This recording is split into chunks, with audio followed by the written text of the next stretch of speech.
Hello student. मैं आपके अपने प्यारे यूट्यूब चैनल जे गाइड में तहे दिल से स्वागत करता हूं। मैं आप लोगों को इस वीडियो में सोशल साइंस का वर्जिनल प्री बोर्ड क्वेश्चन का कंप्लीट सॉल्यूशन करवाने वाला हूं। आप लोग वीडियो को ध्यान पूर्वक से देखिए और सारे क्वेश्चन आंसर को अच्छी पूर्वक आप कर लीजिए, क्योंकि ये सारे सवाल जो हैं आपके फाइनल एग्जामिनेशन के लिए भी बहुत इंपॉर्टेंट है। इसीलिए आप लोग इन सारे सवालों को भी अच्छी पूर्वक जरूर याद करके जाइएगा। अगर आप लोगों का एग्जाम हो गया होगा तो कोई बात नहीं, सिर्फ आंसर मिला लीजिए कि आप लोगों का कितना सही है। और अगर एग्जाम नहीं हुआ होगा तो आप लोगों को इन सारे सवालों को अच्छी पूर्वक पढ़ के जाना है और अपने प्री बोर्ड का एग्जामिनेशन में अच्छा स्कोर करना है। ठीक है, देखिए सबसे पहला नंबर क्वेश्चन आप लोग को क्या दिया हुआ है। पहला क्वेश्चन दिया हुआ है कि चर्च के विशेष कार्यों को करने वाले व्यक्तियों के समूह को कहा जाता है। तो चर्च के विशेष कार्यों को करने वाले समूह के व्यक्तियों को पादरी वर्ग कहा जाता है। ठीक है, क्वेश्चन नंबर 2 देखिए क्या दिया हुआ है कि फ्रांस की पूरी आबादी का लगभग 90% कौन लोग थे। तो फ्रांस की पूरी आबादी का लगभग 90% जो लोग थे वह किसान वर्ग के लोग थे। ठीक है, क्वेश्चन नंबर 3 देखिए क्या दिया हुआ है। 1914 में दो यूरोपीय संगठनों के बीच युद्ध छिड़ गया। एक खेमे में जर्मनी, ऑस्ट्रेलिया और तुर्की थे, तो दूसरी खेमे में कौन देश थे। तो दूसरी खेमे में जो देश देश थे वह फ्रांस, ब्रिटेन और रूस थे। ठीक है, ध्यान रखिएगा। क्वेश्चन नंबर 4 देखिए क्या दिया हुआ है कि कई खेतों को मिलाकर की जाने वाली सामूहिक खेती को कहते हैं। तो कई खेतों को मिलाकर सामूहिक खेती को की जाने वाली खेती को जो है कम्यून खेती के नाम से जाना जाता है। ठीक है, क्वेश्चन नंबर 5, युद्ध के मोर्चे पर सैनिकों के छिपने के लिए खोदे गए गड्ढे को कहते हैं। तो उन सारे गड्ढों को खंदक कहते हैं। अगर आप लोग को वीडियो अच्छा लग रहा होगा तो वीडियो को लाइक कर दीजिएगा और साथ ही साथ चैनल को जरूर सब्सक्राइब करके जाइएगा, क्योंकि आप लोगों का सब्सक्राइब ही मुझे मोटिवेट करता है आप लोगों को वीडियो बनाने के लिए। ठीक है, क्वेश्चन नंबर 6 देखिए क्या दिया हुआ है कि प्रथम विश्व युद्ध के बाद मित्र राष्ट्रों ने जर्मनी के किस प्रदेश पर अधिकार किया। तो जर्मनी के राइनलैंड पर जो है अधिकार जता लिया गया हुआ था। क्वेश्चन नंबर 7, जंगल एवं जमीन को साफ कर स्थान बदल बदल कर की जाने वाली खेती को कहा जाता है। तो जमीन को बदल बदल कर खेती की जाने वाली जगह को झूम खेती या जो है घुमंतू खेती के नाम से जाना जाता है। क्वेश्चन नंबर 8, किस क्षेत्र से आंध्र प्रदेश, उड़ीसा तथा महाराष्ट्र की सीमाएं लगी हुई हैं। तो किस क्षेत्र से, तो ऑप्शन नंबर 3 सही हो जाएगा। बस्तर के क्षेत्र से जो है आंध्र प्रदेश, उड़ीसा और महाराष्ट्र की सीमाएं लगी हुई हैं। क्वेश्चन नंबर 9, परंपरा और रीति रिवाज के आधार पर मिलने वाला अधिकार कहलाता है। तो वह अधिकार जो है परंपरागत अधिकार कहलाता है। क्वेश्चन नंबर 10, मासाई लैंड का विस्तार किस पहाड़ तक है। मासाई लैंड का जो विस्तार है वह किलिमंजारो पहाड़ तक है। ठीक है, क्वेश्चन नंबर देखिए आप लोग का 11 क्या दिया हुआ है कि भारत का क्षेत्रफल विश्व के कुल भौगोलिक क्षेत्रफल का कितना प्रतिशत है। तो कुल भौगोलिक क्षेत्रफल का जो भारत का जो क्षेत्रफल है वह 2.4% है। ओके, क्वेश्चन नंबर 12, बाढ़ वाले मैदानों के नए तथा युवा निक्षेपों को किस नाम से जाना जाता है। तो उन्हें खादर निक्षेप के नाम से जाना जाता है। क्वेश्चन नंबर 13, किन कारणों से भारत का उत्तरी मैदान कृषि की दृष्टि से सर्वाधिक उत्पादक क्षेत्र माना जाता है। तो जो है इनमें से सभी कारणों की वजह से जो है भारत का उत्तरी मैदान कृषि के दृष्टिकोण से सर्वाधिक उत्पादक क्षेत्र माना जाता है। यानी समुद्री मृदा आवरण, अनुकूल जलवायु, प्रचुर पानी की उपलब्धता के कारण से वो जो मैदानी क्षेत्र है वह जो है कृषि के लिए सर्वाधिक महत्वपूर्ण माना जाता है। क्वेश्चन नंबर 14, ब्रह्मपुत्र नदी को तिब्बत में क्या कहते हैं। ब्रह्मपुत्र नदी को तिब्बत में सांगपो के नाम से जाना जाता है। ओके, क्वेश्चन नंबर 15, बिहार का शोक के नाम से जाने जाने वाली नदी कौन है। तो बिहार के शोक से जाने जाने वाली नदी जो है कोसी है। ठीक है, क्वेश्चन नंबर 16, एक वर्ष के दौरान वायु की दिशा में ऋतु के अनुसार परिवर्तन कहलाता है। तो वह मानसून कहलाता है। ठीक है, क्वेश्चन नंबर 17, भूमध्य सागर में उठने वाली चक्रवर्तीय तूफान निम्नलिखित में से किस देश में पश्चिम विक्षोभ से जाना जाता है।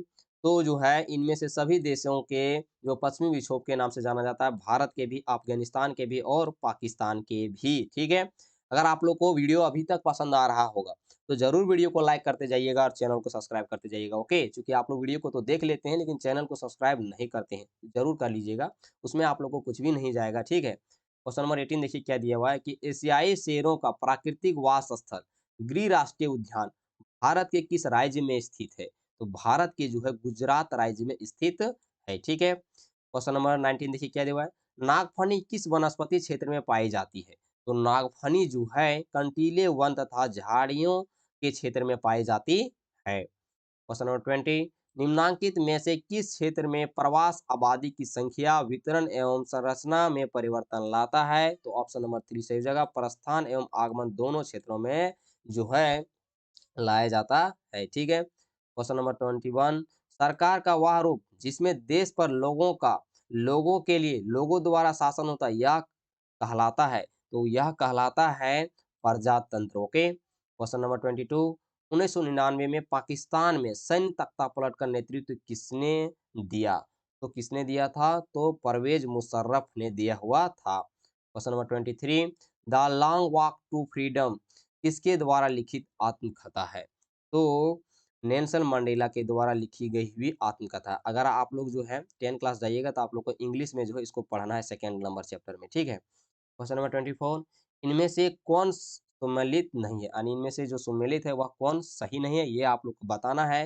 तो ऑप्शन नंबर 4 जो है वह सुमेलित नहीं है कि जो है इंदिरा गांधी संविधान सभा की सदस्य, ठीक है। क्वेश्चन नंबर 25, मुख्य निर्वाचन आयुक्त का चुनाव निम्न में से कौन करता है? तो इनमें से चुनाव कौन करता है? तो ऑप्शन नंबर 3 भारत के राष्ट्रपति। देखिए दोस्तों, आप लोग को कभी भी अगर चुनाव के रिलेटेड से अगर सवाल पूछेगा ना कि कौन चुनता है, तो उसका जो आंसर जो होता है 100% में जो होता है भारत का राष्ट्रपति ही होता है, ठीक है। क्वेश्चन नंबर 26, राष्ट्रीय मतदाता दिवस कब मनाया जाता है? तो राष्ट्रीय मतदाता दिवस जो है 25 जनवरी को मनाया जाता है, ठीक है। क्वेश्चन नंबर 27, मौलिक अधिकारों के रक्षक के रूप में काम करता है? तो मौलिक अधिकारों के रक्षक के रूप में जो काम करता है वह भारतीय न्यायपालिका करता है। क्वेश्चन नंबर 28, निम्नांकित में से कौन भारतीय संसद के दो सदन है? तो निम्नांकित में से भारतीय सदन के जो हैं वह लोकसभा और राज्यसभा जो है दो सदन है। क्वेश्चन नंबर 29, स्वच्छ भारत अभियान भारत सरकार द्वारा कब आरंभ किया गया? तो स्वच्छ भारत अभियान जो है भारत सरकार द्वारा कब पारित किया गया? तो ऑप्शन नंबर 1 2 अक्टूबर 2014 को किया गया। क्वेश्चन नंबर 30, संगठन और संघ बनाने की स्वतंत्रता किस मौलिक अधिकार के अंतर्गत आता है? तो स्वतंत्रता का अधिकार के अंतर्गत आता है। नंबर 31, निम्नांकित में से कौन सा राज्य जहां आधुनिक कृषि विधि अपनाई गई है? तो ऑप्शन नंबर 1 आपका सही जगह, पंजाब में जो आधुनिक कृषि विधि अपनाई गई हुई है। क्वेश्चन नंबर 32, भारत की संपूर्ण जनसंख्या का लगभग कितना प्रतिशत भाग ग्रामीण क्षेत्रों में निवास करता है? तो ग्रामीण क्षेत्रों में निवास करने वाले लोगों का जो प्रतिशत है वह 75% है, ठीक है। क्वेश्चन नंबर 33, अस्थाई पूंजी और कार्यशील पूंजी किसे का स्रोत है? तो अस्थाई पूंजी और कार्यशील पूंजी किसका स्रोत है? तो ऑप्शन नंबर 3 आपका सही जगह, भौतिक और मानव पूंजी दोनों, ठीक है। क्वेश्चन नंबर 34, निम्नांकित में से कौन से कारक जनसंख्या की गुणवत्ता को बढ़ाते हैं? तो इनमें से सारे जो कारक हैं वह जनसंख्या की गुणवत्ता को बढ़ाते हैं। साक्षरता दर, लोगों का स्वास्थ्य, कौशल निर्माण जो है, लोगों का जो है जनसंख्या का जो है गुणवत्ता दर बढ़ाता है, ठीक है। क्वेश्चन नंबर 35, ग्रामीण क्षेत्रों के प्रभावशाली बच्चों को शिक्षा प्रदान करने के लिए किन आवासीय विद्यालयों की स्थापना की योजना है? तो इसका आंसर हो जाएगा नवोदय विद्यालय, ठीक है। क्वेश्चन नंबर 36, सिंचाई और हरित क्रांति के प्रसार से किस क्षेत्र में रोजगार के अनेक अवसर सृजित हुए? तो कृषि क्षेत्र में जो है रोजगार के अवसर सृजित हुए, ठीक है। क्वेश्चन नंबर 37, गरीबी रेखा के निर्धारण के लिए कौन संगठन सर्वेक्षण करता है? तो जो एनएसएसओ जो संगठन है वह निरीक्षण करता है। क्वेश्चन नंबर 38, भारत में गरीबी का मुख्य कारण क्या है? तो भारत में गरीबी का मुख्य कारण है इनमें से सभी, उच्च आय, असमानता, जनसंख्या में उच्च वृद्धि, कम नौकरी के अवसर। नंबर 39, वह देश जहां सन 1958 से लेकर के 1951 के दौरान पड़ा अकाल विश्व इतिहास का सबसे भयावह अकाल था, वह देश का नाम है चीन। ओके। क्वेश्चन नंबर 40, सरकार की कौन सी एजेंसी किसानों से अधिक गेहूं तथा चावल का क्रय करती है? तो ऑप्शन नंबर 2 सही जगह भारत खाद्य निगम। ओके, अगर आप लोग को अच्छा लगा होगा तो जरूर लाइक कर दीजिएगा और चैनल को सब्सक्राइब करते हुए जाइएगा। मैं आप लोगों को अगला वीडियो जो अपलोड करने वाला हूँ वो संस्कृत का करने वाला हूँ, ठीक है। मैं आप लोग को संस्कृत को भी देखूंगा तो बहुत अच्छी तरीके से समझाने की कोशिश करूंगा, ठीक है। देख लीजिए, आप लोग का सवाल यहाँ पर ऑलरेडी है, मैं आप लोग को अपलोड करूंगा, ठीक है। तो जरूर वीडियो को आप लोग आकर के देख लीजिएगा। मिलते हैं नेक्स्ट वीडियो में।